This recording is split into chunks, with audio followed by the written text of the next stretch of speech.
saya mengucapkan terima kasihlah kerana sudi jemput saya ke hari ini, dan saya mengucapkan terima kasih insyaAllah contohnya kita berjaya menunjukkan program zakat bagi zakat kepada anak-anak yatim. Semoga program kita antara orang yang susah terjadi dalam sistem. Terima kasih. Assalamualaikum warahmatullahi wabarakatuh. Terima kasih kepada semua, terutamanya kepada Komisi Student seperti hadir hari ini, dan saya mengucapkan selamat berpuasa kepada semua, dan kita mengadakan majlis ini hanya untuk bagi sumbangan kepada sahabat-sahabat yang kurang kuat sikit lah.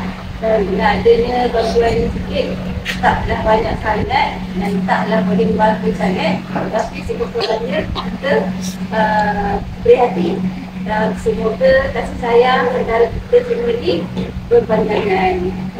Terima kasih. Majlis. Sebab sebelum ni kita buat lawatan ke rumah masyarakat. Okay, untuk penerima pada tahun ni ada sebanyak 40 orang.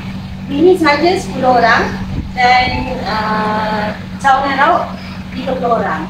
Yang melibatkan dana sebanyak 3,400, dan 600 lagi adalah daripada sumbangan ahli dan kuasa kuliah dan betul-betul. Dan kita melakukan terima kasih kepada penyumbang yang sudi menyumbang.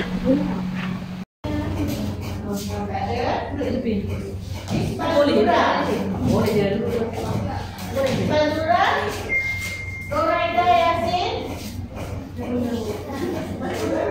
Dinda Ma'ruf. Dinda Ma'ruf. Ada depan ini. Nur Atika Abdullah,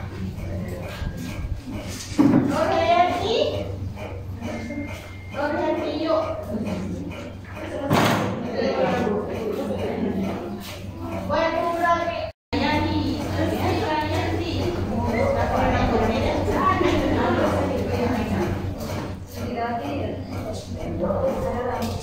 Ada yang ada,